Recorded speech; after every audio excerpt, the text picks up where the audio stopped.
One area that we haven't really spoken about, but is a key indicator, Dennis, and that's commercial real estate, most particularly office space. Can you talk to us about the current state of the market and how it's been affected? Sure. Locally? Our Greater Tampa Realtors, our realtors primarily focus on residential, but we did recently have a meeting with the president of the Florida Gulf Coast Association of Realtors, Kevin Yeager, and he informed us that the sales of retail, multifamily, and industrial are creeping towards all-time highs. Office is still out there. It's doing okay at the moment, but they do anticipate a drop in the future. There are still people looking to purchase office spaces, though, so don't get me wrong. There are a lot of companies that were out there that were leasing before, and because of the interest rates, they're now looking to purchase. And these are the businesses that weren't impacted by COVID.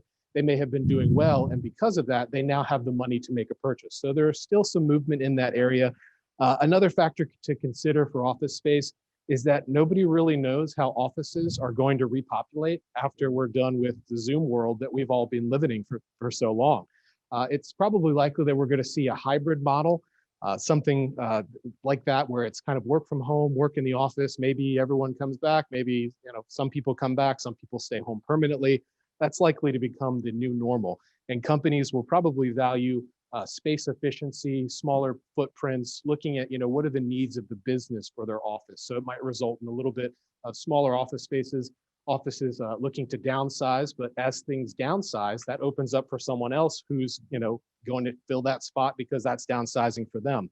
So to put it into perspective, last year there was about 300 to 400,000 square feet of sublease office space. And right now there is about 2 million square feet of sublease office space available. So the office market in the next 12 to 18 months is probably going to provide lower returns than where things are currently. And just to Dennis's point, we're experiencing some of the prospects that we've been working with. It's not that they put on hold their need for expanding, but they are reevaluating the type of space that they need. Because we're also hearing that we know that we may not need as many people in the office at one time, but companies are very sensitive about the culture of their corporation. And they know that they only can have that culture when there are people in the office. And so there's some decline in the vigor of the corporate culture when everybody's out at home doing their thing. But there's actually companies that are ready to get back in the office and have that collaboration and that partnership and that spirit of esprit where they can actually get in there and get things done. So to say all that is, the commercial sector is going to be in a little more flux until they kind of flesh out the balance of this work from home and being in the corporate environment. But we do think that there's still a demand for it. We just don't know, the level of that demand is going to take place. I actually think this bodes well for Tampa. And so, I have a number of contemporaries I know in, for example, New York City. I don't want to mention the city, but I just did. Yes, you did. You go in Manhattan, you go to your office building, you could, it's impossible to queue for that elevator. If you want to start queuing, you'd have to reserve times to have some type of distancing. There's no windows, there's no open space, there's no real parks. When you start looking at Tampa and you have 5-story office space, you could have windows that could open, you could walk outside to park. I was just with the developer for Armature Works, and what's happening there.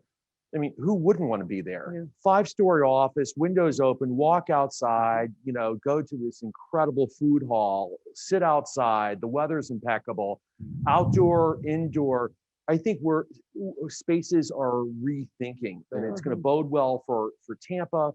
And what's going to hurt is there's no need to have the density and the intensity that we see in these older cities. And I think that's going to be reconfigured to work to the benefit of the Tampa market.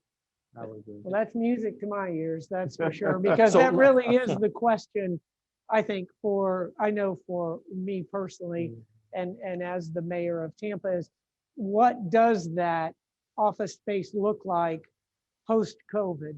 And, who is coming back and what are they coming back to? And, as far as the taxes and property taxes, those types of things. Right.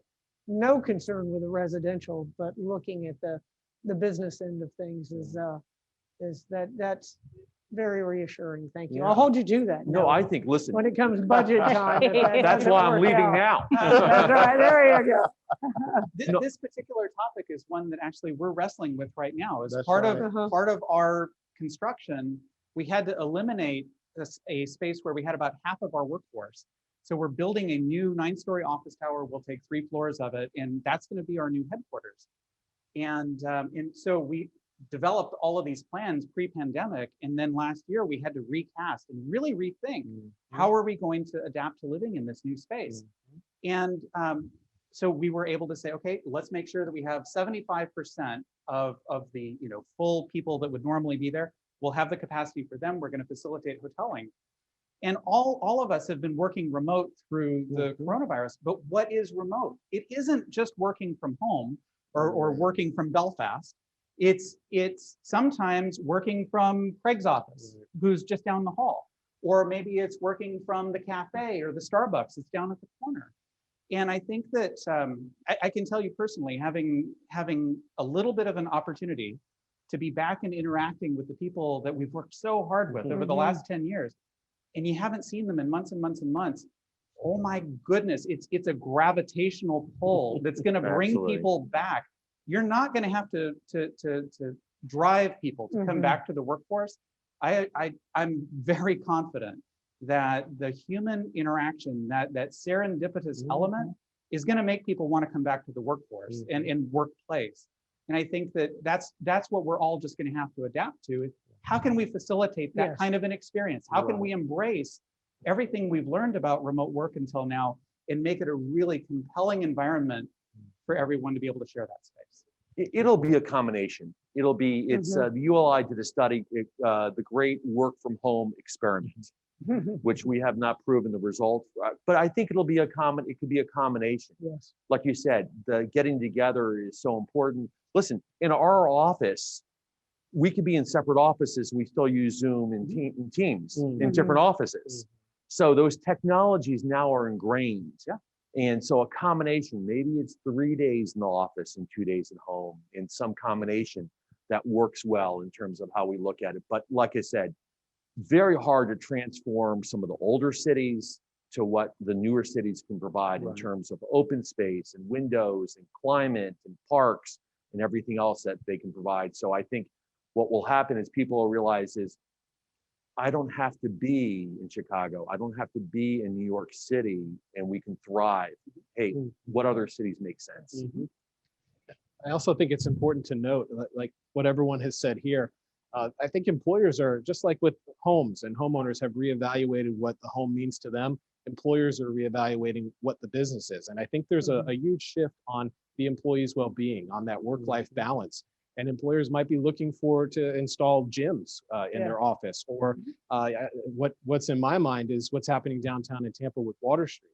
I think that the shift that's going to happen that we've all discussed is extremely conducive to what is happening down in Armature Works and the Water Street project.